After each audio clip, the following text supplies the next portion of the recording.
श्री सच्चिदानंद सद्गुरु साईनाथ महाराज की जय। आरती साई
बाबा माता च पिता त्वमेव त्वमेव बन्धुः सखा त्वमेव त्वमेव विद्या द्रविणं त्वमेव त्वमेव सर्वं मम एव देव कायेन वाचा मनसेन्द्रियैर्वा पुरुषात्मना वा प्रकृतिस्वभावात् करोमि यज्ञं सकलं परस्मै नारायणाय समर्पयामि अच्युतं केशवं रामनारायणं कृष्णदामोदरं वासुदेवं श्रीहरं माधवं गोपिकावल्लभं जानकीनायकं रामचन्द्रं हरे हरे राम राम राम हरे हरे हरे कृष्ण कृष्ण कृष्ण हरे हरे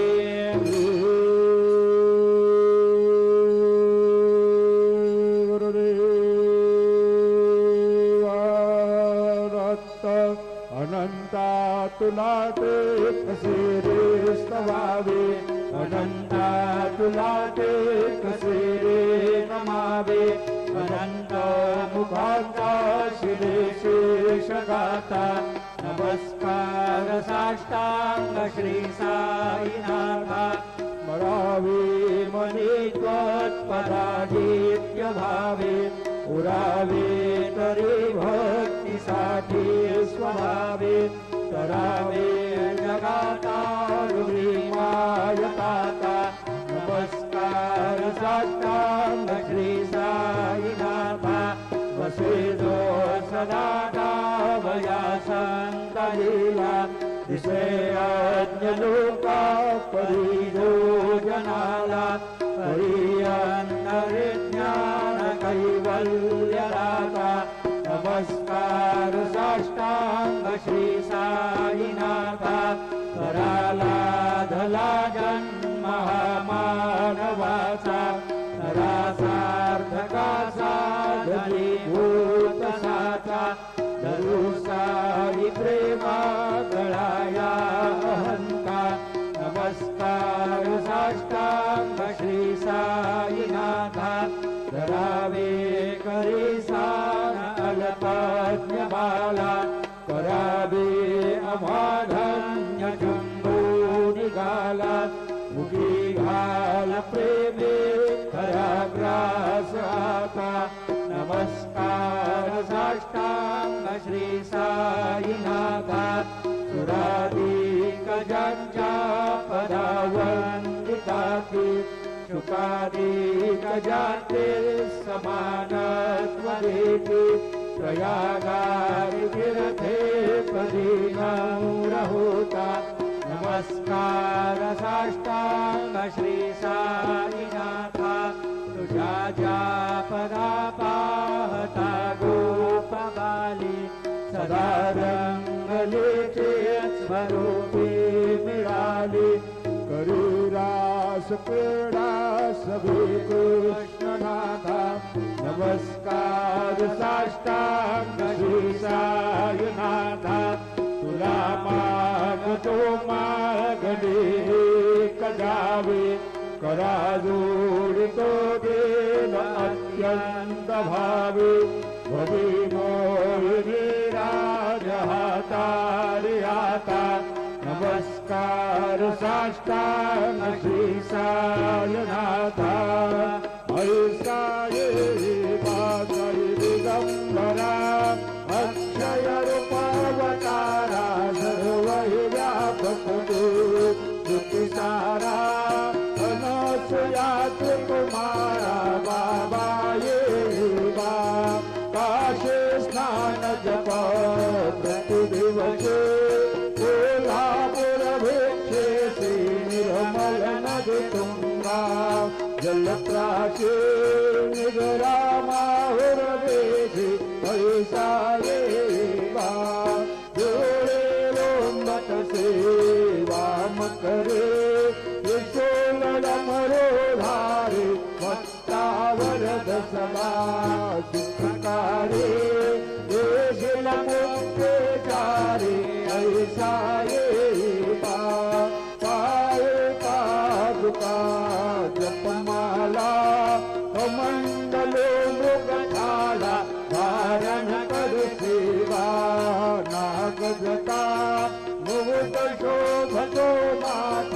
ऐसा येवा तत्पर तुझाया जे ध्याने अक्षय जानते धरणी लक्ष्मीवास करे दिन रजने रक्षस संकट वारुणी ऐसा येवा या पर ध्यान तुझे गुरुराया दृश्य करे नयनाया पूर्णानंद सुखे ही काया लाभ से हर गुण गाया ऐसा येवा साई दिगंबरा अक्षय रूपावतारा सर्व व्यापक तू विचारा अनसयात कुमारा आवायेवा सदा सत्स्वरूपमुदानन्दकन्दं जगत्सम्भवस्थानसंहारहेतुं स्वभक्तेच्छया मानुषं दर्शयन्तं नमामीश्वरं सद्गुरुं सायिनाथं भवद्वान्दविजवौ समार्ताण्डवीर्यं मनोवागतीतं मुनिर्ध्यानगम्यं जगद्व्यापकं निर्मलं निर्गुणं त्वां नमामीश्वरं सद्गुरुं सायिनाथं भवाम्बोधिमग्नार्तानां जनानां स्वपादाश्रितानां गवत्ते प्रियाणां समुद्धारणार्थं कलौ सम्भवन्तं नमामीश्वरं सद्गुरुं सायिनाथं सदानिम्बवृक्षस्य मूलाधिवासात् सुधास्राविनन्ति तमप्याप्यन्तं तरुं कल्पवृक्षाधिकं साधयन्तं नमामीश्वरं सद्गुरुं सायिनाथं सदा कल्पवृक्षस्य तस्याधिमूले भवद्भावबुद्ध्या सपर्यादिसेवां मुदाम्बूर्वदामोक्षमुक्ते प्रदन्तं नमामीश्वरं सद्गुरुं सायिनाथम् अनेकाश्रुतातर्कलीलाविलासै समावेशदेशानभास्वप्रभावम् अहं भावहीनं प्रसन्नात्मभावम् नमामीश्वरं सद्गुरुं सायिनाथम् सतां विश्रमाराममेवाभिरामम् सदा सज्जनैः संस्तुतं सन्नमस्ति जनामोदतं भक्तभद्रप्रदं तं नमामीश्वरं सद्गुरुं सायिनाथम् अजन्माद्यमेकं परब्रह्म साक्षात् स्वयं भवं राममेवावतीर्णम् भवत्तर्शनात् पुनीता प्रभुहं नमामीश्वरं सद्गुरुं सायिनाथौ श्रीसायेश कृपानिरेक्षितगुणां सर्वार्थसिद्धप्रद युगमत्पादरजप्रभावमतुलं दाता विवक्ताक्षमः सद्भक्त्या शरणं कृताञ्जलिगुणः सम्प्राप्तोऽसि प्रभो श्रीमत्साय परेश पादकमलात् नान्यच्छरणीयं मम सायिरूपधर राघवोत्तमं भक्तकाममिमुरद्रुवं प्रभु माययोपहतचित्तशुद्धये चिन्तयाम्यहर्निशं मुदा शरत्सुधांशु प्रतिमं प्रकाश कृपातपात्रं तव सायिनाथ त्वदीयपादाब्जसमाश्रितानां स्वच्छाययातापमपाकरोतु उपासनादेव सायिनाथ तवैर्मयोपासनिना सुदस्त्वं रमेन् मनोन्मे तव पादयुगमे ब्रह्मो जलाब्धे मकरन्दलुब्धा अनेकजन्मार्जितपापसौषयो भवेत् भवदपादसरोजरघनात् क्षमस्व सर्वान् अपराधपुञ्जकान् प्रसीद साई सद्गुरु दयानिधे श्री साईनाथ चरणामृतपूर्णयुक्ता सत्पादसेवनरता शरदं भक्त्या संसारजनीयदुरितो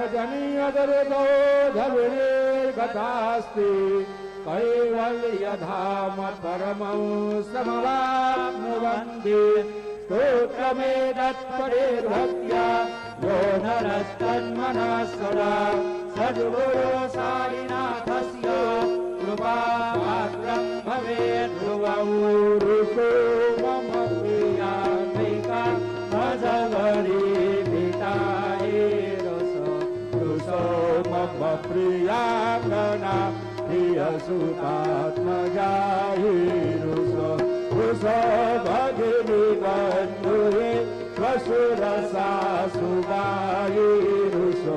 मदत्त गुरु साई मा भजवरी कभी ऋषो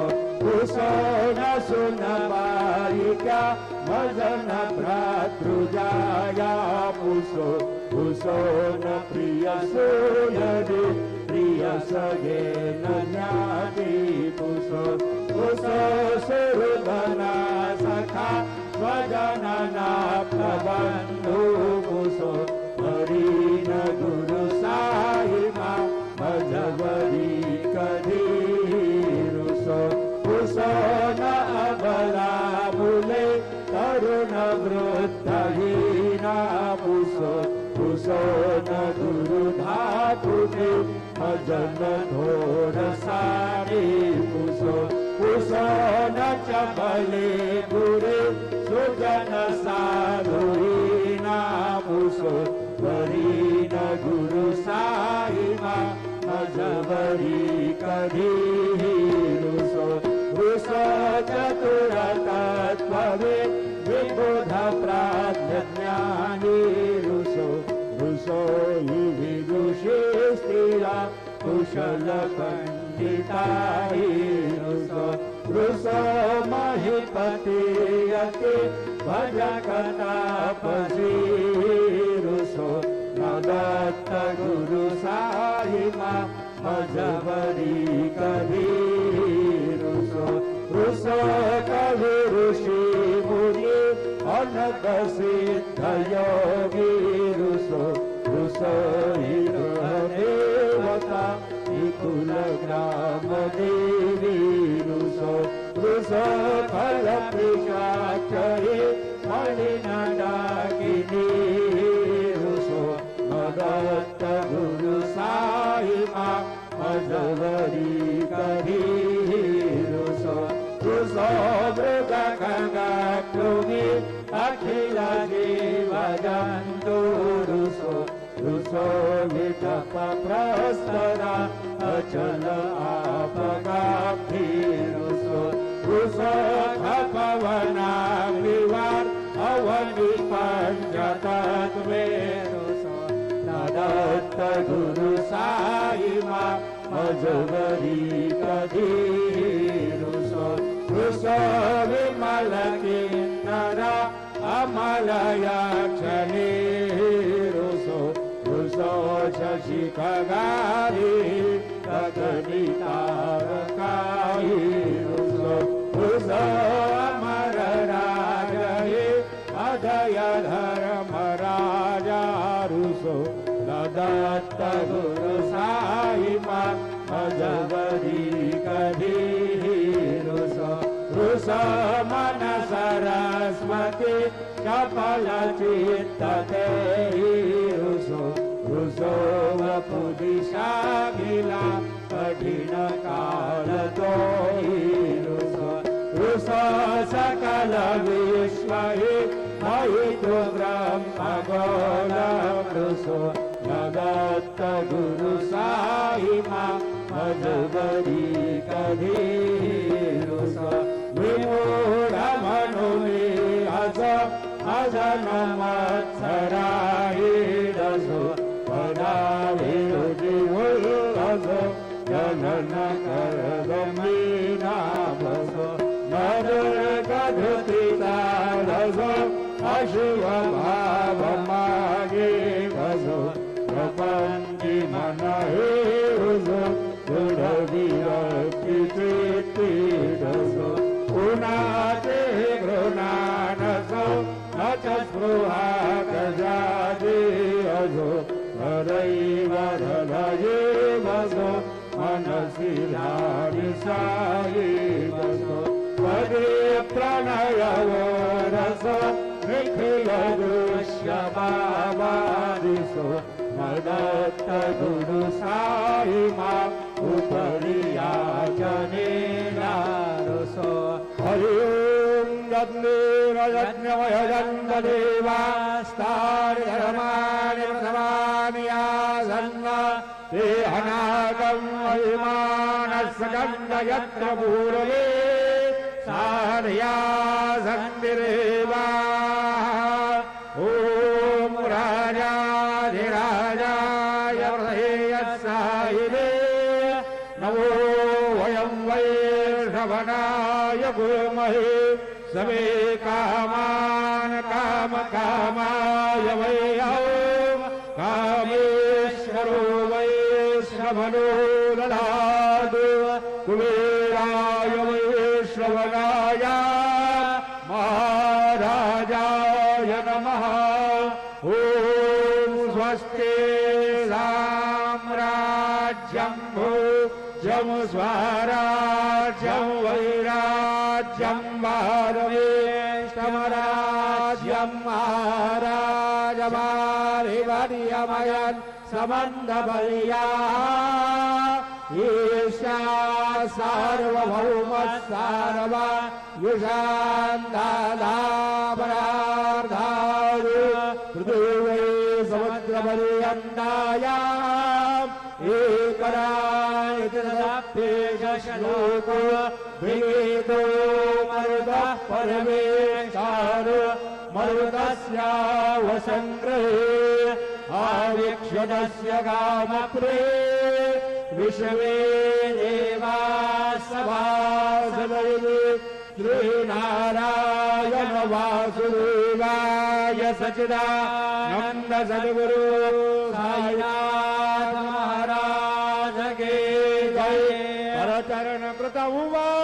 कायजं कर्मजं वा श्रवणनयनजं वा मानसं वा पराधं वेदमवेदं वा सर्ववेदक्षमस्व जय जय करुणाब्धे श्री प्रभो साईनाथ श्री सच्चिदानंद सद्गुरु साईनाथ महाराज की जय।